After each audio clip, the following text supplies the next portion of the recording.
Vamos a explicar ahora cómo se hace cómo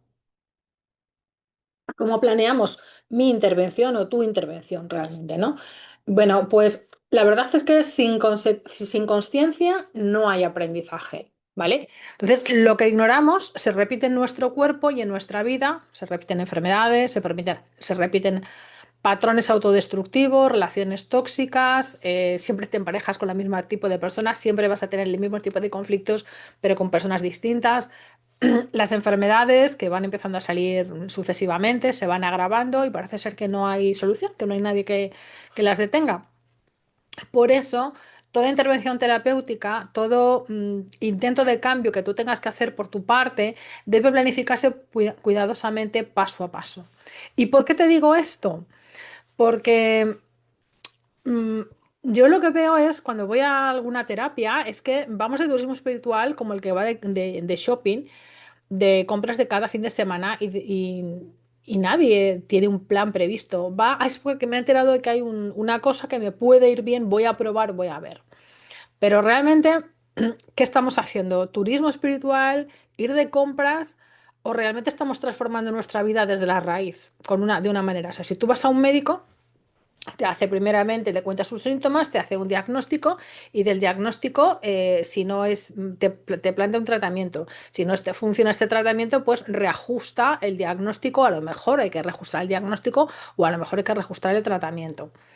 Pero yo te pregunto, si tanto cuidado y empeño ponemos en nuestra salud física, si pudieras elegir, ¿tú coleccionarías experiencias terapéuticas al tran, así para pasar el fin de semana, o diseñarías un plan consciente de evolución personal? ¿Vale?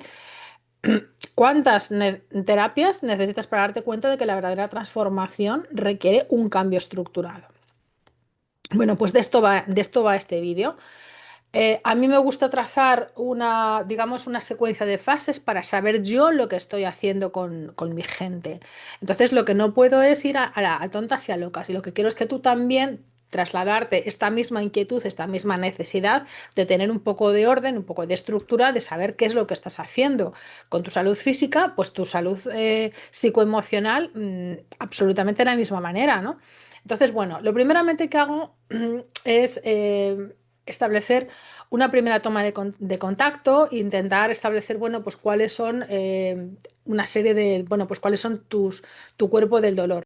Es un objetivo triple. Por una parte, lo más importante, dar seguridad a la persona de que, bueno, estás en el lugar correcto, este es el lugar correcto y el momento correcto para hacer todos estos trabajos.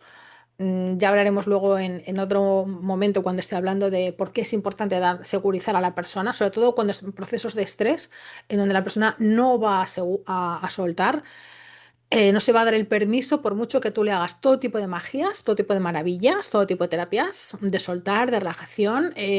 Al contrario, van a tener efecto rebote porque la persona no se ha dado el permiso de soltar. ¿Vale? Entonces, esto es una cosa que he descubierto que dice la teoría polivagal y hay que tenerla muy en cuenta, ¿vale? Pero bueno, da seguridad, reconectar a esa persona, ¿vale? Reconectarte y y al mismo tiempo de que vamos estableciendo esta reconexión contigo mismo, vas estableciendo una regulación emocional básica muy, muy, muy básica. Con el tiempo iremos consolidando esta regulación emocional y será mucho más profunda, incluso en situaciones que antes te van a parecer mentira, que puedes mantenerte serena, en calma, bien, ¿vale? Pero al principio todo es muy básico. Hablamos de 8 semanas, 6 semanas, 4 semanas, una cosa así.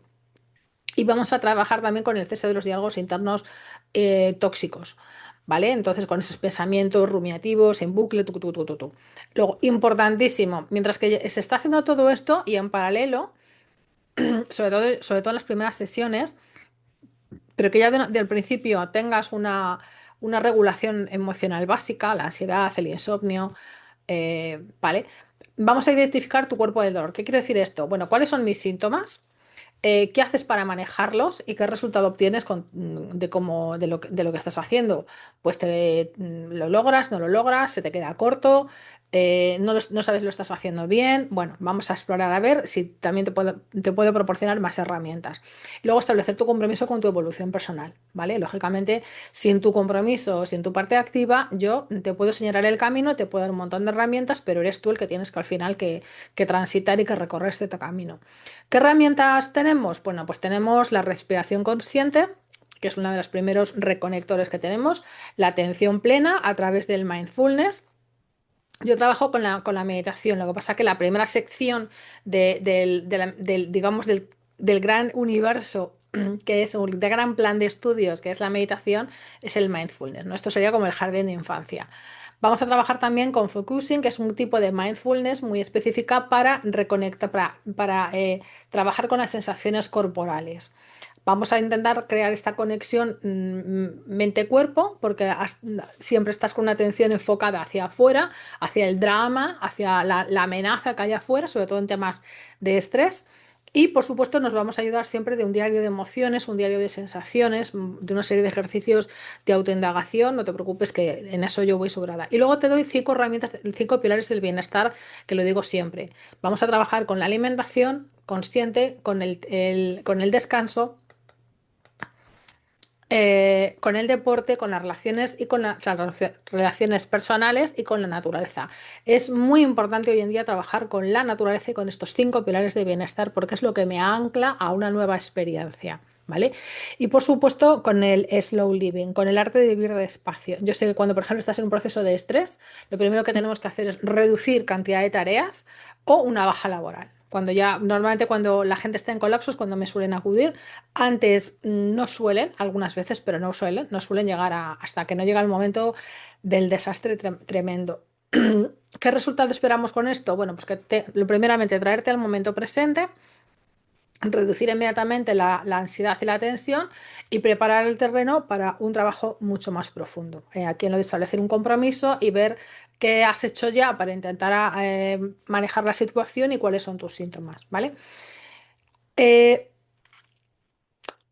en la fase 2, ahora que es una fase de consolidación y entrenamiento del observador. ¿Qué significa esto? Bueno, pues aquí ya vamos a entrar de lleno en el tema de la regulación emocional, vamos a aprender realmente a estar en estado de presencia, vamos a establecer la capacidad de observar los pensamientos sin juicio. Sin juicio, sin expectativas. Yo sé que tienes muchas necesidad urgente de quitarte el estrés o de dejar de tener ese problema que tienes ahora, si tienes síndrome del impostor o lo que sea, pero es muy importante que, al contrario, soltemos la expectativa. Yo he pasado por esa dificultad, ¿vale? Entonces no puedes soltar la expectativa cuando tienes un montón de deudas y tienes que trabajar y tienes que ganar dinero, no puedes soltar la expectativa. Pero también te digo, hasta que no sueltas la expectativa, no pasamos la siguiente casilla. La vida es así de cachonda, ¿vale? Entonces, hasta que realmente no pasamos por esta actitud de vamos a divertirnos, vamos a trastear aquí un poco, no vamos a poder realmente producir ese cambio radical, profundo y de verdad que dure. Sí vamos a ir haciendo aproximaciones secuenciales y vamos a ganar terreno y vamos a tener mejoras, digamos, pero la definitiva no va a ser hasta que no sueltas de verdad esta expectativa. Te vas a ir dando cuenta tú solo por el camino. ¿Qué herramientas estamos utilizando? Las mismas de antes, la respiración, el focusing, la práctica diaria de la meditación o el mindfulness, el llevar un diario de emociones y de sensaciones y las 5 pilares del bienestar, ¿vale? Y por supuesto, lentificar la vida, salir de la vorágine. Hasta que no sales del modo prisas, no podemos hacer nada por este tema. Y aquí ya el resultado esperado que vamos a conseguir es vamos a poder abrir una microventana de intervención. Con esto ya tenemos las bases suficientes como para que ahora te centres, como para poder hacer vamos a analizar tus síntomas, realmente cuáles son los síntomas. Pues una cosa es lo que tú me dices, otra cosa es que yo veo que tienes aquí muchos más síntomas, o que de repente el síntoma que tú me dices, pues no es el más importante, no es el más relevante. Sí hay otras cosas que no estás siendo consciente porque es normal, es completamente normal. Y bueno, pues vamos a ver cuáles son pues el panorama emocional, la atmósfera emocional, los sentimientos y las dinámicas internas. Aquí empezamos a trabajar con algunas herramientas más sencillitas Eh, por ejemplo, me gusta a mí trabajar con arquetipos de Jung porque es bastante sencillito. Pero realmente lo que estamos haciendo es una fase uno pero ampliada, y hasta que no tengo esto muy consolidado, no puedo meterme de golpe en la fase 3 que es la chula, la interesante, el reprocesamiento de los patrones emocionales que autodestructivos o que te sabotean. Aquí ya nos metemos directos con cuáles son tus patrones emocionales. Me has hablado de síntomas, pero esto, ¿de dónde viene? ¿Quieres que te ponga una tirita? ¿Quieres que te baje la fiebre y te mando a tu casa y no sabemos si tienes una infección de fondo? ¿Vale? Tendremos que saber si hay una infección de fondo. ¿Y esta infección de dónde viene? ¿Te has contagiado de afuera o qué está pasando? Tendremos que ir a la causa última. Entonces aquí lo que exploro son tres cosas: heridas y memorias. Eh, heridas, memorias y conductas. Muchas veces en las heridas, el dolor es la huella de emociones que no has integrado, de conflictos, de conflictos interiores que no has podido integrar, que no has podido dar solución, o de conflictos interiores que te han causado una impresión muy fuerte, muy fuerte, y no tienes como otra, ¿no? Como no sé qué hacer. Vale. Por ejemplo, a traumas de infancia, me estoy refiriendo a traumas no complejos, sino traumas del desarrollo, pérdidas de personas queridas, pérdidas de dinero, situaciones de abuso o abandono. Explorar esto requiere delicadeza, ¿vale? Yo he trabajado aquí con las 5 heridas de infancia, luego ahí veremos las herramientas más en profundidad. Aquí es muy importante no solamente ver las heridas, sino también las creencias que sostienen este dolor, porque el dolor no solamente vive en el cuerpo, también vive aquí arriba. Hay muchos pensamientos que están alimentado por creencias limitantes, muchas veces que ni siquiera son tuyos.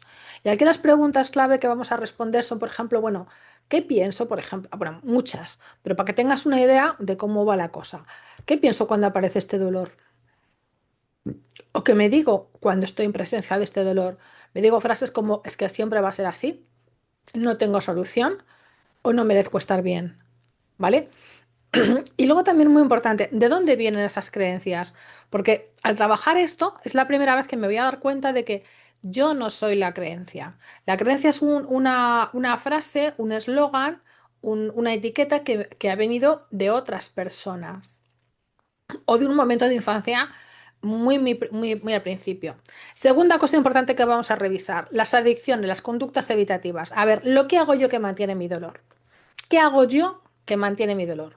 Porque claro, es que ya tenemos un hábito, el dolor genera hábitos, genera actitudes, genera conductas automáticas, que sin darnos cuenta lo sostienen y lo amplifican. Luego hay gente que le coge gustillo, dice: coño, pues resulta que el drama y la queja, ahora resulta que ya me he acostumbrado, tengo mucho público, tengo mucho chismeo con mis comadres, con mis amigas, y tengo mucho de qué quejarme, y el papel de víctima resulta pues, que ya ahora me da muchos beneficios, me da muchas ganancias. O me he situado aquí y ¿para qué ir a la siguiente? ¿Para qué ocuparme de más cosas, ¿no? Ya tengo aquí como un motivo de vida. Y esto es interesante darnos cuenta de que estamos actuando de una manera muy estúpida, porque de esa manera no vamos a salir nunca del barro en el que nos encontramos. Entonces tenemos que descubrir qué caminos hay para liberarnos y qué viejas pautas estoy repitiendo que no, que me sabotean, ¿vale? Y estos son comportamientos repetitivos que buscan protegernos, pero que terminan limitando nuestra vitalidad. Aquí estamos hablando de evitación. ¿Qué situaciones estamos evitando porque nos recuerdan a la herida? De la rigidez postural, la coraza que vamos estableciendo corporalmente. Hay posturas de lo más. Lo normal es tener el hombro, como te dice cualquier fisioterapeuta, el hombro tiene que estar aquí detrás. Pero lo normal es que nos encontramos gente que lo tiene aquí delante y que va cogiendo unas posturas de cadera, posturas de hombros, posturas de columna, posturas de mil cosas, de tener el cuerpo, incluso la mandíbula, en posiciones que no son naturales, pero que ya has normalizado, y hace tanto tiempo que tú ya no sabes ni cómo es estar derecha con los hombros para atrás. Yo he tardado años en ponerme así. 3, sobreadaptación, complacer a otros a costa de nuestras propias necesidades. Bueno, eso es para todo un mundo. O sea, desde el mundo de la esposa, la cenicienta del puesto del equipo de trabajo, aquí hay muchísimo que hablar. Hablo también de que hay comportamientos repetitivos que son reacciones en automáticas, explosiones de ira, caigo casi en miedo, casi en culpabilizarte a la más mínima de cambio, etcétera. Y conductas de evasión o adicciones. Aquí, lastimosamente, el mundo del consumismo nos ofrece, el hipercapitalismo, neoliberalismo nos ofrece un mundo, comida, adicción al trabajo, adicción a las pantallas, adicción a la actividad física excesiva, adicción a compras, adicción a videojuegos, a televisión, adicción al sexo, etcétera, etcétera, etcétera, al juego, etcétera. Es decir, lo que nos está recordando este nivel conductual es que somos co-creadores de nuestra experiencia de vida, de nuestra experiencia de experimentarnos nuestro cuerpo, de experimentarnos nosotros mismos, de experimentar, en fin. Y aunque las emociones y la energía nos influyan, nuestras acciones pueden reforzar o liberar este dolor, esta herida. Así que tomar conciencia de los patrones automáticos es abrir un espacio de libertad interior donde podemos elegir cómo relacionarnos con el dolor y con la vida. Mira, quiero ser muy pesada, incidir mucho porque hay conductas que mantienen o sustituyen el dolor, ¿vale? Unas son las conductas adictivas, porque en realidad buscan llenar un vacío y distraernos de este dolor, ¿vale? Aquí ya te digo que hay mucho. Conductas evitativas, pues evitan enfrentarse con lo que duele, evitar personas, evitar situaciones, evitar emociones difíciles o recuerdos dolorosos. Entonces, en función de esto, pues hay incluso sustituciones de emociones. Que el hombre no está muy bien visto que se vea deprimido o triste, pero iracundo sí. O sea, está, es normal. Bueno, pues no te puedes imaginar detrás de la ira la cantidad de veces que hay emociones que de fondo no son ira, es una sustitución. Y por supuesto, aquellas que ignoran o suprimen o ignoran el dolor, por ejemplo, pues minimizar lo que sentimos. No, yo pongo buena cara, estoy por dentro hecho una mierda, pero pongo buena cara y todo bien, todo perfecto. Y sobre todo hiperracionalizarlo. O sea, lo racional. Hay gente que lo racionaliza todo, que le busca la puerta. No, pero esto justifica por esto es que es lo que está pasando. Mira, déjate, te sientes mal, punto. Eso es lo que importa, ¿vale? Ignorar las señales del cuerpo. Pero si tu cuerpo te está gritando lo que la boca calla, ¿vale? Entonces, explorar todas estas conductas nos permite reconocer estos patrones automáticos y abrirnos a una relación mucho más consciente con el dolor y sin juicio. A ver, ¿qué preguntas son claves? Pues, por ejemplo, ¿qué haces tú cuando sientes dolor? ¿Mm? Eh, y sobre todo, ¿qué es lo que haces que te hace sentir inseguro o vulnerable? ¿O qué haces tú habitualmente para manejar tu dolor o a lo mejor lo intensifica? Porque resulta que lo intensifica. ¿Qué actitudes o hábitos adapto para protegerme del malestar, aunque a la larga me limiten? O sea, ¿qué adicciones que tienes? ¿Cómo niego mi dolor? ¿Lo racionalizo? ¿Le echo humor irónico, sarcástico o procuro un montón de distracciones? ¿Qué sensación corporal aparece mientras hago estas conductas? Te vas a dar cuenta cómo ni siquiera eres consciente de las sensaciones corporales que tienes cuando estás, porque te has desconectado, te has desconectado. ¿Hay patrones familiares o sociales que he repetido sin darme cuenta? Esta pregunta es la bomba. Generalmente es un bingo Diana. ¿Y qué acción pequeñita podía cambiar hoy para ofrecerme un alivio y un poquito más de libertad? Aquí tenemos muchas herramientas como el diario de conciencia corporal o de conductas, el típico journaling, ¿vale? Registrar momentos en que aparecen conductas adictivas, evitativas o de negación, anotar emociones, pensamientos, sensaciones corporales asociadas. Desde luego, el mindfulness, o sea, la atención plena, la visualización guiada, ¿vale? Y aquí ahí es donde empezamos ya a tocar un poquito de arte terapia, porque a veces el dolor si no sabemos ni que lo tenemos. Y un testigo muy bueno es el arte, el dibujo, la expresión artística, porque ahí se plasma partes de nosotros que a nivel muy inconsciente. Entonces, si la narrativa del consciente no es capaz de escribirlo, redactarlo o ponerle palabras, muchas veces a través del arte es como podemos expresar, como nos podemos comunicar. Bueno, y con un arte terapeuta que te vaya eh, traduciendo el diálogo, porque si no, son diálogos a veces un poco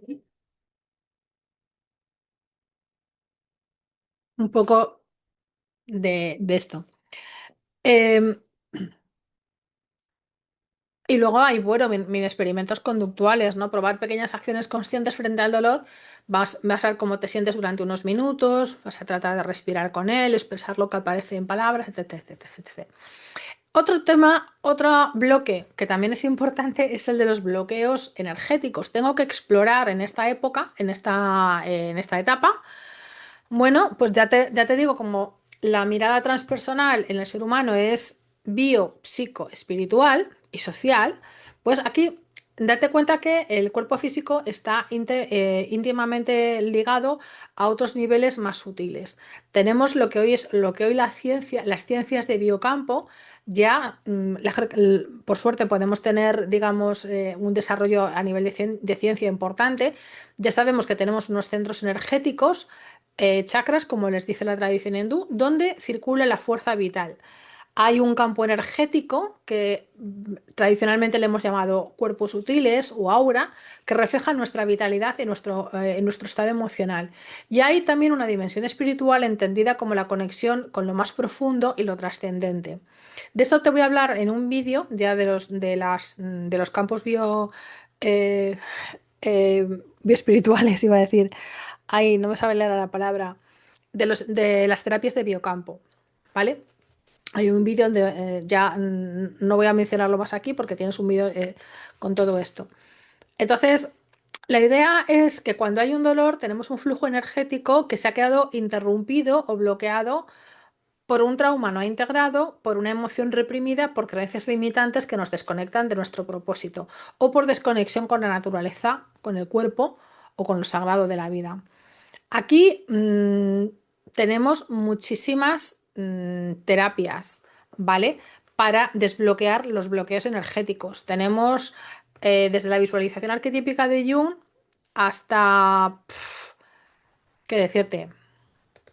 Hay un montón de terapias energéticas. No te voy a dar un listado completo, pero así te voy a dar como grandes biobloques, que digo grandes bloques. Por una parte tenemos las basadas en el biocampo y energía sutil, como el Reiki, la terapia pránica, el Qigong terapéutico, o las técnicas de liberación energética, como el Emotional Freedom Techniques, el tapping o el FT, la técnica metamórfica, o también tenemos en tercer lugar las terapias basadas en chakras y centros energéticos como la de meditación de alineación energética, los cristales, los sonoterapias con cuencos tibetanos o gongs, o las terapias también, en cuarto lugar, corporales energéticas, como todo lo que tiene que ver con biodanzas, danza consciente, masaje energético del tipo de shiatsu, yumjitsu, tuina y terapias somatoenergéticas.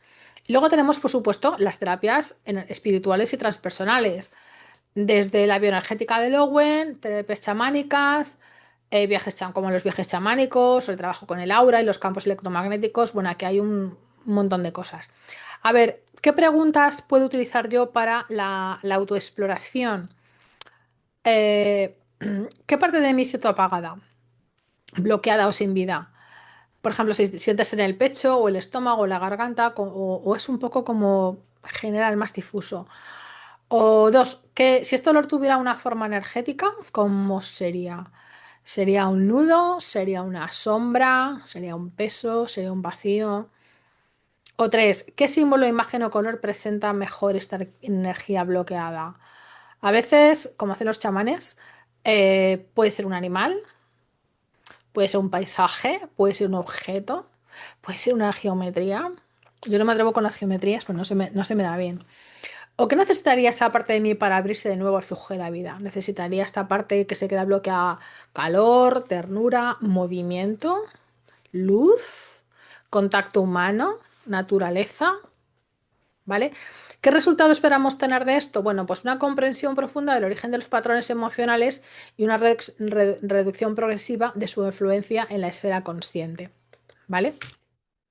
Por ejemplo, esto es a nivel energético. Lo que me he dado cuenta que no he dicho antes, a nivel de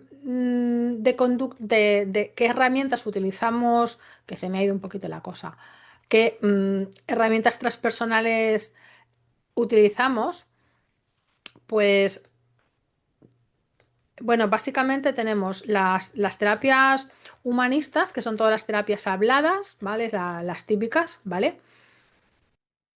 Aquí tenemos, por ejemplo, el proceso de individuación de Jung, que es el que yo utilizo, la terapia de arquetipos, las heridas de infancia, de Liz Bourbeau. Más que la terapia de línea de vida, para mí es un ejercicio, terapia del niño interior, terapia del perdón, aquí hay un montón de cosas, ¿no? Herramientas transpersonales, pues bueno, cuanto al cuestionario de creencias, yo utilizo un cuestionario de creencias y aquí como primera aproximación. Luego vamos a ir trabajando todo el tema de las creencias. Aquí también es un buen momento para trabajar con arte terapia, sobre todo cuando las heridas, el dolor ha sido instaurado o es tan grande que que me deja demasiado trastocado o ha sido originado en una etapa en donde tú todavía no habías desarrollado la conducta verbal, o sea, todavía no hablabas, antes de hablar o de hablar con una cierta propiedad. Entonces ahí es interesante explorar. Hay gente que le gusta, hay gente que no. El arte más sencillo es la escritura, ¿vale? Es con lo que la gente normalmente empieza. Pero hay gente que le gusta más trabajar con otras herramientas y podemos trabajar con ellas también. La danza es otra de las artes escénicas, el teatrillo. Yo uso muchísimo teatrillo porque lo he hecho toda mi vida. No teatro, sino este tipo de trabajo. Y el arte, con las artes plásticas. Luego las terapias somáticas son súper importantes, o sea, trabajar el cuerpo. Una cosa es que estemos trabajando a nivel de terapia hablada y de darnos cuenta, pero siempre la emoción ha quedado atrapada en el cuerpo, un trauma, un conflicto no resuelto, y eso hay que sacarlo. O sea, si tú lo hablas, raro es que no tengas que hacer un trabajo somático. Me parece muy raro, o sea, a ver, podría pasar, pero en general requiere un trabajo somático. Para ello, normalmente es importante biodescodificar el síntoma. Siempre hay algún tipo de malestar físico, porque la emoción ha quedado anclada al cuerpo y es importante biodescodificarlo. Es decir, ingeniería inversa. ¿Cuál es el problema y de dónde viene? ¿Cuál es su origen? Siempre hay un emparejamiento. Suele haber un emparejamiento. Algunos están más científicamente probados y otros están por estudiar científicamente. Pero bueno, ya está muy avanzada esta ciencia de la biodescodificación. Y por supuesto, la exploración guiada de experiencias pasadas o traumas a través de las terapias meditativas, hipnoterapias y todo este tema. ¿Vale?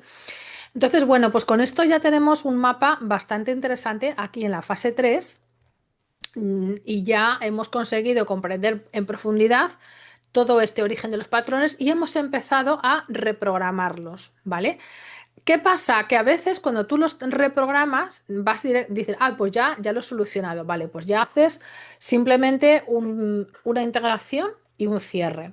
Pero puede pasar que hay asociaciones que son más difíciles de quitar. Entonces yo aquí le doy una cuarta etapa en donde cuando estos patrones muy profundamente arraigados, que no se quitan ni a tiros, como yo digo, a nivel energético y celular, entonces gracias a Dios tenemos otra serie de herramientas que son más de tipo energético, que trabajan con el biocampo, con el electromagnetismo, ¿vale? Entonces son intervenciones que ya no requieren conciencia de una manera activa porque ya hemos hecho el trabajo de tomar conciencia antes. Eh, ¿Vale? El resultado esperado, pues que haya cambios duraderos en los patrones emocionales y conductuales y que haya una integración profunda de esta experiencia, ¿no? que hemos vivido. ¿Qué ocurre? Y aquí es donde la gente está mal utilizando estas terapias energéticas, porque si no hay conciencia, no hay aprendizaje, no sirve de nada de que yo te quite con una herramienta, te quito la creencia limitante, ya se encargará en la vida, como no es esta lección, no la has aprendido de volver a mostrarte esta lección de una manera mucho más cruda, mucho más intensa. Entonces, lo que es importante es, primero, hacer conciencia, entender qué es lo que me está pasando y luego, si no se ha soltado de manera natural, que normalmente se suelta,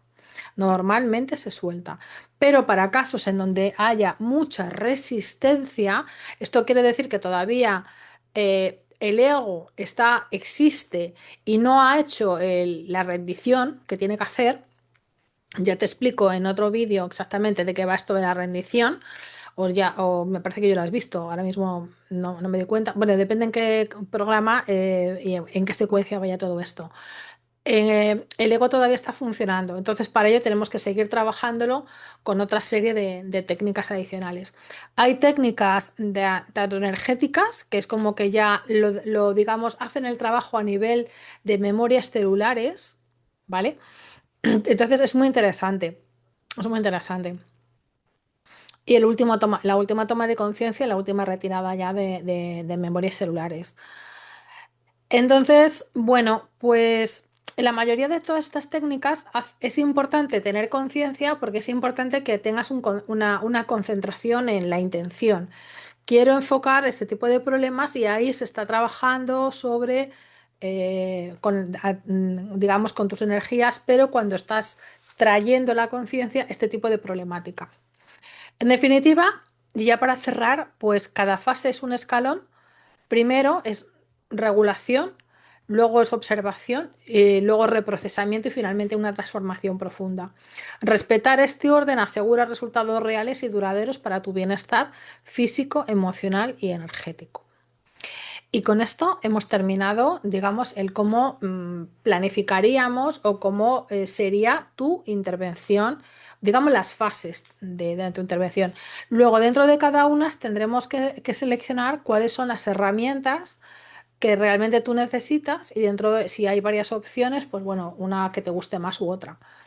Pero, y bueno, y lo que también haya terapeutas disponibles para poder que sepan manejar una u otra herramienta. Y nada más, esto es todo.